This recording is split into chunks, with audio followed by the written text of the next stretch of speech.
So, for most of human history, wars were fought over physical things, right?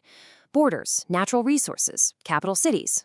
But today, in this explainer, we're unpacking a concept that totally redefines how we understand global conflict. Because the new battlefield isn't physical at all. Modern war, it's literally being fought over reality itself. Okay, let's dive into this. It sounds kind of like a riddle, doesn't it? How do you overthrow a government without an army?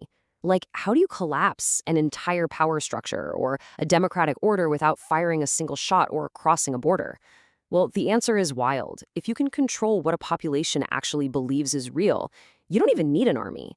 You just need the right information delivered at exactly the right time, hitting the exact right vulnerabilities. And to really get how this works, we have to look at our core term, epistemic nihilism. Now, this isn't just about spreading a few rumors or some basic propaganda. Epistemic nihilism is the systematic degradation of an entire information environment. See, the ultimate goal of a modern psychological operation isn't to convince you of a specific lie. Actually, it's to completely destroy your ability to recognize the truth at all. When a society can't agree on basic objective facts, we hit what strategists call strategic exhaustion. The public gets so cynical, so paralyzed, that suddenly authoritarian alternatives start looking like the only stable option left. To see how this functions, let's look at the prototype, Operation PB Success in Guatemala, 1954. Let's travel back to 1954. What the CIA engineered in Guatemala during the Cold War is basically the absolute blueprint for manufacturing a false reality. Here is exactly how they built a parallel reality from the ground up. Step 1. The Guatemalan president passes Decree 900. It's this modest land reform, buying back unused land from the United Fruit Company. The company freaks out and aggressively lobbies Washington. Step 2, the CIA launches Operation PBU Success. But they don't send in battalions. No, they create a clandestine radio station called the Voice of Liberation and just start broadcasting fake news. Step 3, intelligence fabricates these reports of massive, unstoppable rebel troop movements, all while jamming actual government communications. And Step 4, the government totally panics and collapses. This was a classic Category B operation, where bad data is actively weaponized for self-benefit. An entire regime fell based almost entirely on an information warfare bluff. And the real-world consequence?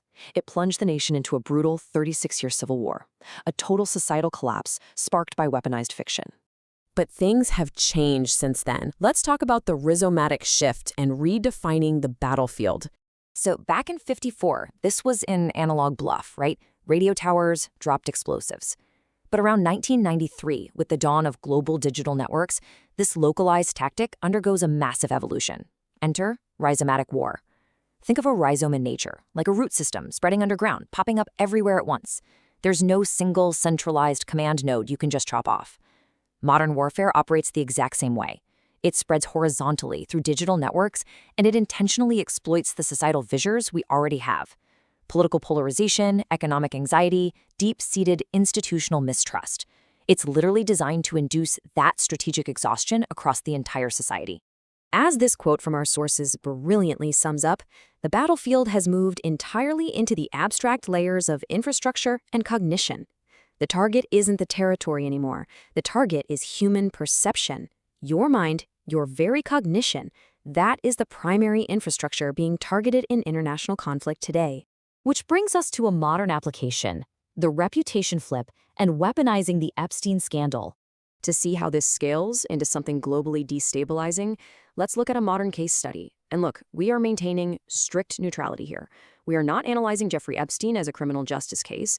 We're looking at it strictly through the lens of modern strategic doctrine, as a digital dirty bomb of information warfare. Now, what's really fascinating about these tactics is the specific mechanics of the weaponization. First, you exploit a kernel of truth. You use verifiable flight logs and contact books to anchor the narrative in reality. Then you generate unresolvable ambiguity.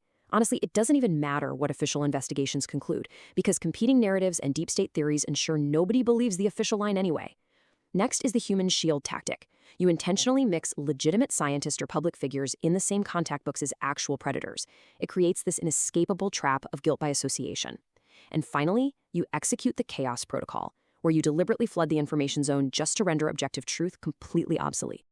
We can break this down even further using an analytical framework called the Helix tensor. This basically maps how a specific narrative action translates directly into a broader societal effect. Just look at the flow of it. The bait is the totally organic, justified demand for justice. That mobilizes popular support. Then comes the cover, the claim of a massive intelligence cover-up, designed to erode trust in all institutional fact-finding, like the FBI, the DOJ, the media. And the true intent? That's the reputation flip. By framing the scandal as a metaphor for the systemic moral decay of the entire Western elite, the ultimate goal is to permanently destroy the moral authority of democratic systems worldwide. It's all about making authoritarian regimes look stable by comparison. The really crucial point is how this information is actually deployed. Analysts warn of something called the Epstein bomb. In information warfare, you have this first-mover advantage when dealing with compromising material. The theory posits that a fully unredacted data dump is deliberately held in reserve. It acts as a final, paralyzing trigger.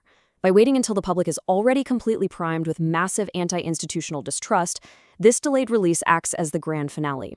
It preemptively discredits any official counter-narratives, proving to a primed public that the whole system is just fundamentally broken. Let's move to the isomorphism of collapse and map out these structural parallels. And this brilliantly illustrates the isomorphism, the structural parallel between our two examples. Because even though the technology is completely different, the underlying mechanics of collapsing a target through fabricated reality are chillingly identical. In Guatemala in 1954, the method was analog radio broadcasts. The tactic was a fabricated physical invasion to trigger regime change, which, remember, ultimately sparked a devastating 36-year civil war. Now look at the Epstein weaponization scenario. The method scales up via global digital networks. The tactic isn't a fake physical invasion. It's the creation of unresolvable moral ambiguity. And the goal isn't just toppling one single government. It's a reputation flip, designed to induce the exact same kind of long-term societal paralysis as that Guatemalan civil war, just on a global democratic scale. Both rely entirely on manufacturing a crisis of reality, but the modern version scales horizontally to exhaust us all. Which brings us to the ultimate terrifying objective of epistemic nihilism and information warfare. The conflict is won not when one side imposes its will through physical force, but when the opposing side loses the cognitive capacity to possess a coherent will of its own. When a society is flooded with unresolvable ambiguity, it just can't act anymore. It is strategically exhausted. Which leaves us with an incredibly profound dilemma to consider. In this rhizomatic war, the vulnerabilities being exploited are the very hallmarks of an open society. Our free press, our digital networks, our organic demand for transparency. So if reality itself is the weapon, how does a democracy defend its truth without destroying its freedom? How do we protect our cognitive capacity without resorting to the same authoritarian control we're trying to fight? It starts with recognizing the battlefield. Thank you for joining me for this explainer. Keep questioning, keep analyzing, and I'll see you next time.